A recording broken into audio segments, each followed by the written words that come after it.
Hello, and welcome to the Thyroid Warrior podcast. I'm Ebony, and I'm here as your wellness facilitator. I'm going to be sharing my experiences in managing Hashimoto's disease. I really hope that it'll help you on your personal journey. Keep in mind, however, this does not substitute for medical advice. It is only for your information and motivational purposes only. Now, let's get started. Hey friends, I am so excited about this episode because today I get to interview Jo Bunny, and she is all about fitness. It is basically in her DNA. She has always loved it, but she has another side to that story that I want to share with you guys today. As you guys know, I am all about working out our physical bodies, but also our emotional and mental health. And I really appreciate Jill's perspective on this because she approaches fitness from a cognitive behavioral therapy perspective, or CBT, which is what you'll hear us reference in this particular podcast episode. So it is my hope that you are able to take away some real gems in this episode. I know I definitely did. And let me know what your thoughts were, how you're feeling, and if there are any additional questions that you have after listening to this episode. I'm really pumped, so let's go ahead and jump right in. Welcome everyone. I'm so excited because, as I told you, we have Jo Bunny on the podcast today, and it's going to be amazing. And thank you, Jill, for agreeing to be on the show, and welcome. Thank you for having me. I have been excited literally all week to connect with you and just dive into thyroid health and CBT and all these little nuggets that we're going to just fill all your brains with, that are people that are listening. I'm so excited. I can't wait. And I just want you to just give everyone a little bit of a background about you, in terms of you just have such an amazing story. And I want to make sure that we unpack that. So could you tell us about, your work in fitness and how you came to do CBT and just all the good stuff? I just wanted to be like my brother. So he's older than me. He excelled in every sport, and I just wanted to be friends with him. I cut my hair really short to look like a boy. Didn't work. And then I thought, I'll just play the same sports as him, and then we can be best friends. Well, that didn't work either. He still didn't want to be friends with me. I get it. But I realized that I was really good at it. I enjoyed it. So that was just my little comfort zone that allowed me to flourish. And I ended up playing volleyball at a very elite level in Canada. And that allowed me to go to university and study kinesiology. The reason why I studied kinesiology was I just wanted to play sports. I was going to be a professional athlete. And my mom and dad said, you need an education in case, you get injured. I'm really, really thankful for that opportunity now in hindsight. And I ended up blowing out my knee in university. And at that time too, there's love, your first love. And head over heels, moved to England, thought this was the man of my dreams. Well, that didn't work out either. That happens. And I ended up moving back to Canada, restarting my life over again, still in the fitness realm. And I ended up opening up the company that I run now, which is Fit Bunny's Fitness, all about women's health. And at that time, it was more physical. It was about appearance, because being at my young 20s, that's what I valued. That's what I thought was important. That's what I really thought fitness was about. Mm-hmm. I dove into the fitness industry in competition sense. So I was a bikini athlete, did very well out of the 4 years that I competed, had, I think, 4 or 5 international titles. Ooh. 2 of their honors, and 1 was Olympia. So pretty proud moment. So cool. Well, then, when you're at a high, you have to come back down. And I ended up getting diagnosed with multiple sclerosis. And I realized that I could not compete at that level if I wanted to have a life and health for many, many years to come. So I retired. And this is where, I guess we'll talk a lot about, was my retirement ended up being fully about my cancer and getting the treatment that I needed to recover. So it was literally 2 months after, got diagnosed with thyroid cancer. Oh, and gosh. yeah, that was like a real kicker. I'm not going to lie. I thought at 30 years of age, how am I dealing with an autoimmune disease and now cancer? Like, what am I going to do? At that time, luckily, I had a great support system of family and friends and really good clients too that really helped push me through some really depressing times.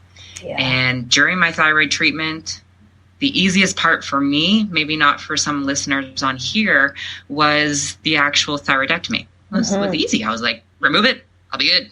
We're going to go back. Didn't realize the ramifications when it came to hormones. So that was like a real wake-up call. And for the first time in my life, I began to really understand the clients that I worked with that would come to me and say, Jill, I'm doing everything that I can. I'm following the food. I'm doing the diet. I'm sleeping. I'm taking the supplements, and I can't lose weight. So for me, I was always able to be thin and quite lean. I put on 50 pounds. I was a trainer. I knew how to eat. I knew how to train, and I couldn't do it. Devastating, but I also realized that, heck, okay, there is, I'm doing some judgment to other people and myself. So I had a new perspective. And with that came the mental health component. With thyroid, obviously hormones are in play, and I went through a very, very deep depression. I remember my TSH levels, I think were about 15.9, which is diabolical. Didn't know it was at the time, but they obviously needed to get it leveled first, even though I didn't have a thyroid, to figure out what type of dosage they were going to give me. And I remember calling and saying, I have a great life, a husband, everything I could ask for, yet I don't want to be part of this world. That's very concerning for me. We need to sort this out, realize why that was the case. And that led me down the mental health road, because I realized you could have everything that you want, but unless that you can understand why you think the way you think, it's not going to be a fun life. And I'm only 30 at that time. Right. Yeah. So I'm trying very hard not to tear up. And I also want you to know just how important this interview is, not just for me, but I do have a listener in particular. Her name is Amanda. And she recently, was going through some things with trying to reconcile having the surgery and all that stuff. And just for her protection, naturally, I'm not going to go into it. But, I know this was something that was definitely really important for her. And I was like, well, I don't have thyroid cancer and can't help you there, but I can find someone that can help you. You can ask me any questions you want with that for sure. I'm here to help her. Yeah. So it's so important to hear you say that. And especially because just from my personal perspective, and many of the listeners know this, but I started experiencing symptoms at 16, 17. And, it was around that time where you're in your teens, everyone thinks that you're a hormonal teenager and I'm about to graduate. But what a lot of people didn't know was there was a lot going on at home. My father had died when I was 13, so I was trying to deal with that. And trying to be there for my mom, who was very depressed. And, there was just a lot of sickness, a lot of death in my family. And then I'm starting to feel weird. And a lot of people know that I am very calm, cool, and collected. So when I started to realize that I was getting more moody and more anxious, and I'm like going from a straight A student to barely passing, I'm like, ugh. This is uncomfortable. And I was in a very competitive school. And then fast forward to college, talk about the freshman 15, more like the freshman 40. And then I was at a women's college too. So that brought on an extra level of complication, because people were like, okay, well, is this disordered eating? Are you on drugs? You're saying you have something's wrong. Well, maybe you should go to therapy. And it was this constant back and forth of not feeling good about myself. And then to have to stop running track because I'm considered a liability because I was having all these issues with my heart, and I'm still not doing well in school. And when I was doing research in Minnesota in the summer of 2009, it just my doctors are like, okay, you're not getting oxygen to your brain. We don't know what's wrong. Your labs are actually fabulous. I'm like, yeah, that's because I'm not really eating anything. I'm kind of staying up all night. And yeah, I don't know I don't understand how to tell you why that looks as good as it does, but I feel like crap. So fix it. And when I actually got my diagnosis, the endocrinologist comes in. He's like, poke, poke, press, press. Yep, it's Hashimoto's disease, and walks out. I'm like, I'm sorry. Wait, who? I can't even pronounce that. What? Yeah. Can I get it again for Google? Right? Hello? Like, can you say that one more time into my phone so I can record you saying it? Because A, I'm very relieved that I know what this is, but I'm also like super scared because at this point, I'm 21 years old. A month ago, you had me passing imaginary kidney stones, and you're telling me I'm not getting enough oxygen to my brain. You're telling me there are parts of my body that are starting to shut down because you don't really understand what's going on. Only for you to come back and tell me, I think my TSH at the time was like 7 or 8, but my antibodies were way over 1,000. And they should be at like 20, 25, something like that. Less than 100. Because, you know, the levels have changed over time. And I was over it. Like, I was incredibly depressed, as you said. And I'm so glad to hear that you said mental health is so important and we need to do something about this, especially this is mental health awareness. So can you talk a little bit more about when you found out about your cancer diagnosis and, you know, the treatments thereafter? Did you have issues with calcium? Did you figure out like, okay, I need to eat this, I don't need to eat that? And then how did you ease into getting back into fitness? Yeah, so during the whole diagnosis part, I obviously have a good friend that's a functional medicine practitioner. So I was very lucky. We went through all the labs. We made sure that I was eating in accordance to my body. So obviously with autoimmune, I also had cancer. If you go and Google, they're totally different diets, right? There's totally different supplements you need to take. Very disconcerting. And I had so many questions as in, this is what I should be doing, but it wasn't right for my body. And with the right person and support system, we were able to figure out a diet that worked for me, that was anti-inflammatory, that also made sure that I wasn't too acidic as well. And obviously fatigue was a big thing, that I wanted to have as much energy as possible. We went through all the labs to make sure that I was getting all the supplements that I do need. And everybody's very different. So I never talk about take this supplement because it could be very detrimental for anybody listening thinking, I'm going to take selenium. You might not need it.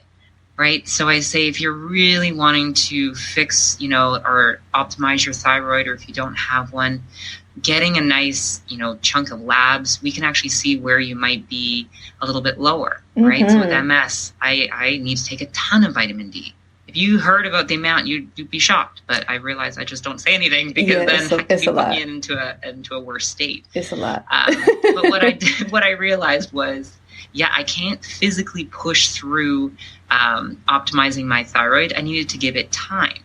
But for me, my coping mechanisms throughout my entire life and identity was fitness, was sports. And I realized, heck, I can't be doing what I used to do. And that was where, you know, I got depressed. I just didn't want to get out of bed. And I thought, well, okay, I do have time. What can I do to best use the time that I have? And that was reading Feeling Good. And that's by Dr. Burns. And it's an incredible insight about depression. It's such a good book. You know, antidepressants, and just starting to talk about CBT, which is cognitive behavioral therapy. So I went to therapy myself, and it took me a long time because I thought, heck, like there's something wrong with me. Well, now there is seriously something wrong with me. And now I got to talk about it. And that was the best step I ever took for myself, was just going and speaking with somebody and realizing that I wasn't completely nuts, and that we all have these thoughts that are off the wall, but that just makes us human. Yes. Right? Yes. And I was fascinated by the brain and how I wasn't so crazy. And my entire 30s, I just thought I have this peculiar mind that just goes off the wall. That's not the case. So anyone listening, you're not off the wall. At all. Not even a little bit. And I thought, okay, you know what? I really want to learn more. And I went back to university, studied cognitive behavioral therapy. And basically, in simple terms, it's just connecting your thoughts, feelings, and behaviors. So we're looking at, the big tree of life when you're walking and you see all those like deep roots, and we have those past experiences, and they could be, I'm overweight, or I was overweight in school, or whatever it may have been for yourself. And then we have the trunk going up and all these thoughts that, I'll never be able to lose weight again. I'm always going to be tired. I'm always going to be someone with, the cancer card. And then we've got, the branches and the leaves that are all about emotions of guilt, shame, anger, frustration. I had them all, right? And then the behaviors of not wanting to get out of bed, just eating like crap. Those were all a treat. And unfortunately, many times when we're going through, thyroid optimization, we have to do a different protocol. Right. But the thing is, we haven't changed what we believe deep down inside in our past experiences.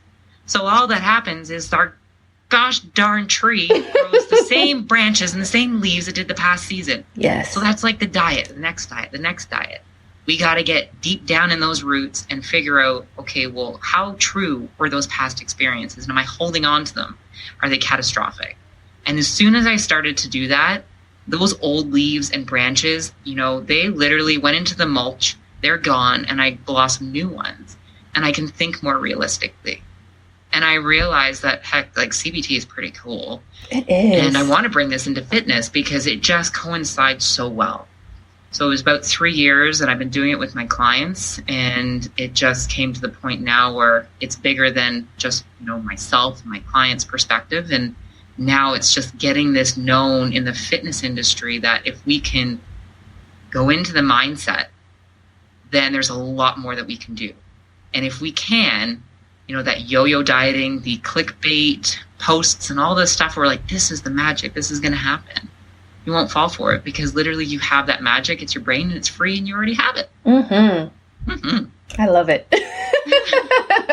Try to make it in psychology sound sexy. It's hard. Right? It is. I remember being in my neuroscience classes when I was in college. I'm like, this is so fascinating, but this is incredibly boring. Yep. And it's like, I always say, it's like the Doritos bag or the Oreos, right? You're like, I don't know what happened. I just ate the whole bag. Right. So, well, your hand doesn't have a brain. It's not the one that did it. Your brain told you to go do it. So if we could really start to think of that the next time your hand just keeps going to the chip bowl, don't blame your fingers. Right. And it's so funny because on a past episode, I have to chuckle because a lot of people, with the exception of my audience, actually, they don't really know me. And a lot of people are like, oh, well, you're skinny, so you don't have any problems. You can't tell me about weight gain. You can't tell me about a lot of these things. And I was like, oh, if only you knew. And I had to tap into a lot of those things, which is why I think that CBT is so amazing, because I've done that when I was in therapy, and we broke down a lot of the issues that I was having, especially as it relates to just mindless snacking. And one of the things that I often asked was, am I eating because I'm hungry? Am I eating because I'm thirsty? Or am I bored? And that was something that I had to go into a lot because of the rapid weight gain, and then all of a sudden the rapid weight loss, and then yo-yoing between the two because I had hyper and hypo symptoms for a while, and just trying to process through that. And it was definitely a struggle. But once I realized, oh, well, it's all in my mind. It's all up there. Like, I can actually control that. Oh, it's fascinating, especially with the food and people with thyroid issues, hyper and hypo. Obviously, hyper, you're not as hungry, or you can eat, right? I was there when I was 19 years old. And with hypo as well, same thing. You kind of want to eat more, but if you think it from your brain perspective, it's tired. Right. So it's very smart. It's saying, well, yeah, give me food, and then I might have energy. But it's just not being able to use that. But that's your brain just giving you a message, and it's just miswired that we're hearing it and saying, oh, I'm hungry. Yeah, it just wants energy. But your brain's very smart and knows that it can get it very quickly from sugary items, right? Yes. Then you'll crash. But if we just start to understand our brain from that perspective, or if it's like a little child, it's crying for something, we just need to sit back for a moment and not be reactive and really look into what you're actually needing. Mm-hmm. It was so great too, because as I started to learn more and more about it, I'm like, okay, I had to be vegetarian for like 9 months because I physically could not eat meat at the time. Like I couldn't eat meat, all the bad things, basically. Processed foods, sugary things, pop, soda, I couldn't do it. And my diet was so not diverse at all. Like, even though I was eating vegetables and fruit, like it wasn't diverse. I ate what I knew, but I still felt like crap. And I'm like, what kind of mess is this? I thought vegetarians were supposed to live this like happy life. What the heck? And, it was when I got back to Detroit and my endocrinologist was like, yeah, so you weren't doing the right things. But you're here now. We're here together. And yes. I will always remember her because she didn't really want to put me on medication at first. And she's like, you're so young. And I really and truly think that once you get the knowledge, you're going to be fine. But unfortunately for me at the time, I degraded so quickly. And she was like, okay, never mind. Just kidding. Let's just start you on a low dose. Yeah. We'll figure it out. And if your body responds to this, then we'll just keep you there. And one thing that she told me that I really want to stress today, like, if you have to take the thyroid medication, that's okay. Like, it's not a bad thing. Like, you're not a bad person. Your body's not bad. But sometimes we just need a little boost to help our body, like, kickstart on things. And you can have the conversation with your doctor later once you're in a really good place to say, all right, let's re-examine this. Because that's what I did. And I politely let my endocrinologist and primary care doctor know, like, hey, you guys are going to be talking because we're going to have this conversation about me starting to slowly over time reduce my current dosage. And good for you. If there's a possibility for me to come off the medication completely, then I would like to explore that. Don't tell me no. Yep. Let's look at the data because I love data and I love numbers. Yep.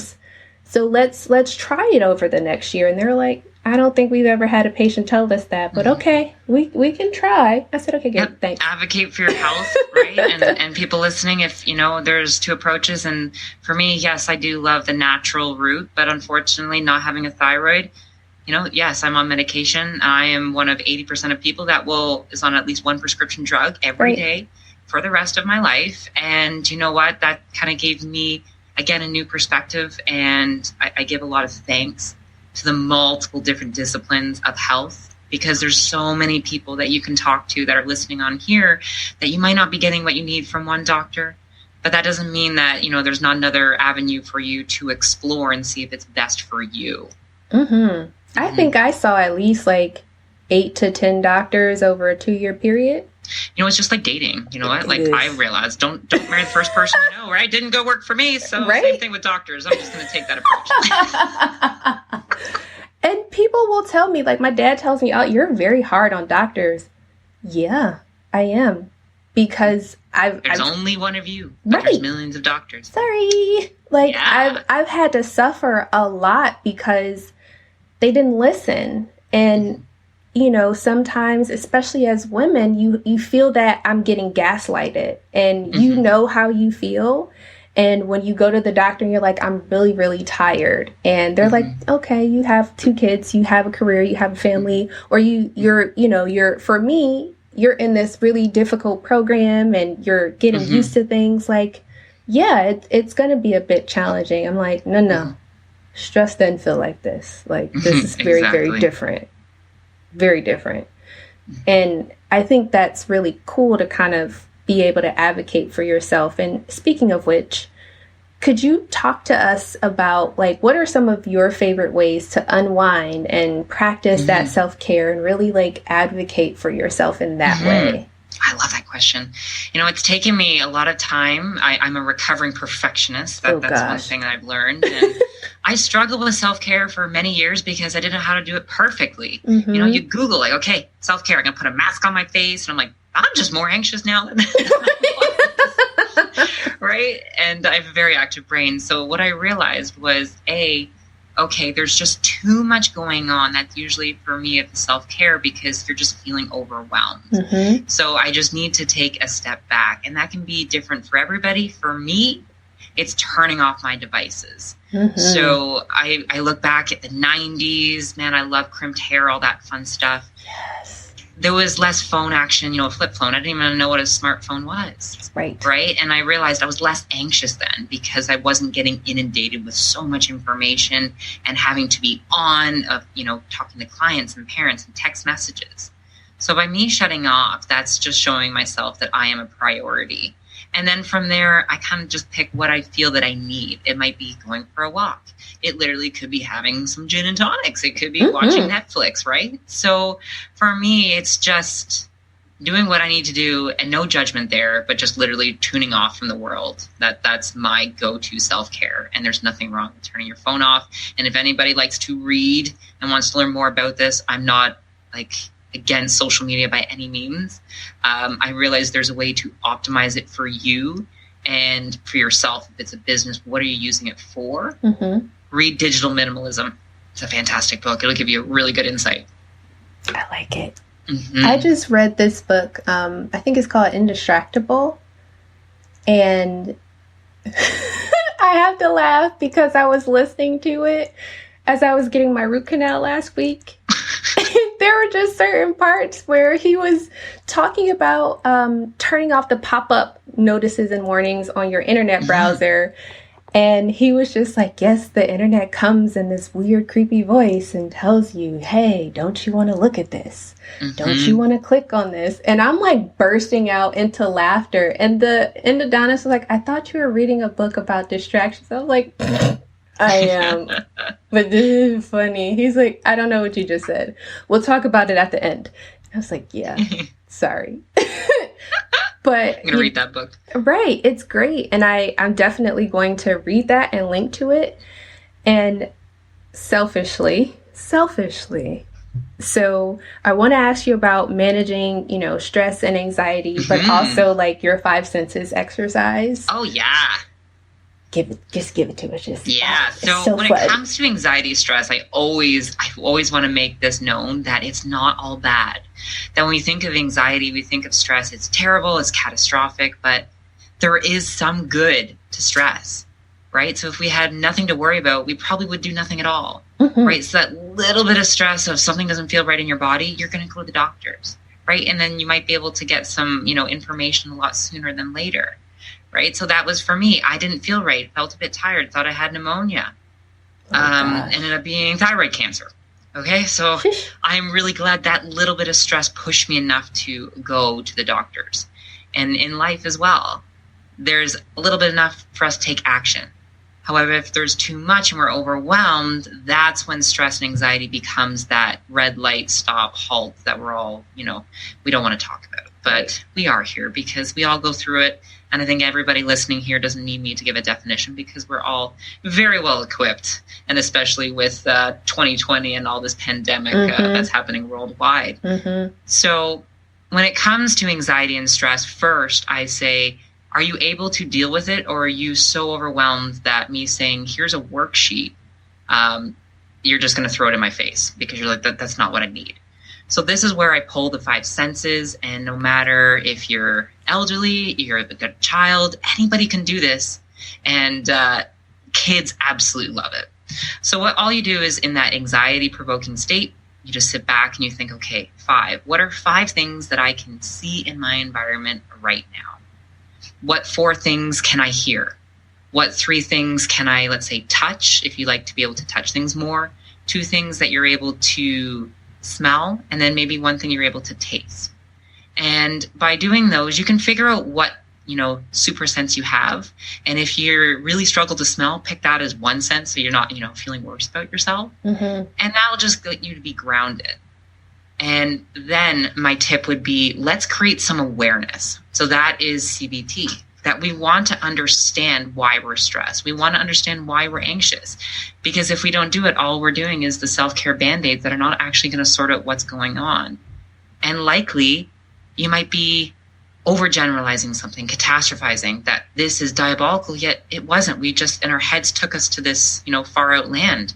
So we just really want to see is, okay, what's the worst case scenario that I'm stressed about? The absolute worst thing that can happen. And I mean, you can go pretty diabolical on that. The worse, the better. Best case scenario, as in the best thing that could ever happen to you that's likely not going to occur. And then they'll give you the realistic thing, the realistic stress, so that, you're able to cope. And that's really what we want to achieve. I was just going to say, when you did the Instagram Live for Strong Fitness Magazine, I was outside doing it. And amazing. It was such an incredible experience. And I talked to my listeners about getting LASIK. I did not go into detail because I didn't want to gross them out. But I have a very different perspective about vision and sight now. And doing that exercise outside, just seeing the bright blue sky and like the blades of grass and feeling the wind across my face and on my skin and being able to just take all of that in was incredible and just uplifting. And, I was thinking about all the things I have to do because the way my brain is set up, I like to say, I like to give myself space to just think and let my thoughts wander and just be random and all of those things. So I really wanted to make sure you gave that gift to everyone else because it was just so impactful and powerful for me. So thank you for that. And I just want to know, where are you hanging out these days? What do you have going on? How can we make sure everyone finds out about all the amazing things that is Joe Bunny? So my real big, I would say, epiphany moment and my stress and anxiety from being a cancer survivor and not always knowing how much longer I have left on this earth was, am I going to regret not going after what my dreams are or, really pursuing something that I'm passionate about? And in the fitness industry, I'm so passionate about psychology. And I've had a lot of people say, you are nuts to even try and bring that into a world that's so quote unquote superficial, which I think is absolutely wrong. And so if I can bring in a little bit of the psychology and kind of like a fun twist to it and make fitness a different perspective that you look at, right, then I feel that I've won on this earth that I'm here. So my big push is CBT Meets Fitness. That's the company that I've opened up, and really helping fitness professionals. So I'm allowing myself to take the teacher role and allow fitness professionals to learn the skills that I did so they can better help their clients. And in the interim, doing a master's in psychology so I can become a psychotherapist myself so that didn't think I'd do that so that I can help fitness professionals too. And that was the biggest struggle I found in my life was I didn't know who I could talk to that would understand me being in fitness, which right. I say, heck yeah. You know what? We need a fit psychologist here to understand our brains and how we think. Yeah. So that's kind of where I'm headed. And for everybody listening, if you want to go on to the website, I'm sure we'll link it down below. Yep. I've got my 4-week journal. So you guys can download it for free. It is 200 pages. So Amazon, you can get the hard copy if you want. But if you just want to download it, take a few pages that you want to, tackle, amazing. And you can get some of the CBT little tips there. And it's not too daunting to start off with. I'm just going to give you guys a preview. I looked at it already. I was like, yep, doing this and that. And I say at the end of the day with anxiety and stress, the biggest thing is we're uncertain. We get very overwhelmed. But if we can bring some routine into our life, it can make things a little bit more manageable. So I'm a big advocate for journaling, diary, writing things down, brain dump what's going on in your head, because you get it out there and you can go back to it a day later, a week later, a month later when you're in a better state. You think, whoa, what was I thinking? Or, that makes a lot of sense. So getting it out there, maybe not even judging it, but, a therapist can look at it, a friend can look at it, or, yourself. When you're in a better state, you can really get some really cool insight into where you were when you're in the dark dumps. I've been there many times, but I love reading what I wrote there because it's incredible when you come out of it, how strong you are. It is. And I just want to say thank you so much for that, because my audience just so happened to, they walk through my divorce with me. Mm-hmm. And I would say that reading the journals that I was writing at that time, and a lot of people, they look at me and they're like, oh, well, you're so happy. Are you really processing things? Like, are you just tucking it away and not dealing with it? And I was like, oh, no, I am. But what a lot of people also didn't realize was I found out April about my ex-husband saying, I want a divorce. 2 weeks later, my dad's non-Hodgkin's lymphoma comes back. A month after that, we find out he has stage 4 colon cancer. And then it was like, my moms were sick. And then, all heck broke loose with my relationship with my siblings. And then, oh yeah, by the way, there's work. And then there's my mental health and me making sure I'm in therapy and doing divorce care. And it was just so much to unpack. Mm-hmm. And I remember writing this post saying that you can't be someone else's something if you're nothing for yourself. Yep. And I can't be strong for my dad if I'm not strong myself. I can't get through this if I'm just going to fall into those same patterns of behavior that I would fall into when I was younger. And for me, my coping mechanism was anger, because I didn't know. I didn't know any better. I'm just angry at the world. So let me just shut everyone out. Mm-hmm. And I'm so glad that I opted not to do that, and to journal, and to turn to fitness, and to eat better, and try to sleep when I could. But, it's just realizing, like, we all have stuff that we go through, but we're never alone. And you always have that safe space. And that's why I told people, even in past episodes, like, it's okay to see a therapist. It's okay to talk about that. Like Leslie, my mentor and therapist, I say, she has it completely wrong. There's something wrong with you if you don't go. I'm like, you know what? That's true. We got friends that we like to talk to. And you know what? That is one thing that I'd say if we're struggling with something or want some more answers, friends are amazing. They have a really good supportive role. And sometimes we just want that third party, and not an answer or a solution, but just somebody to pose the questions, because I'm telling you now, everyone listening, you have the answer inside you. It's just how those questions are coming about in order for you to think about something differently. Absolutely nothing wrong going to see a therapist. And if you're thinking, I don't want to go to that level, there's tons of self-help books. There's tons of online therapy, tons of different modalities that you can do in order to kind of make sure that your mental health is intact. We hire trainers for our physical body, so why not hire a mental trainer?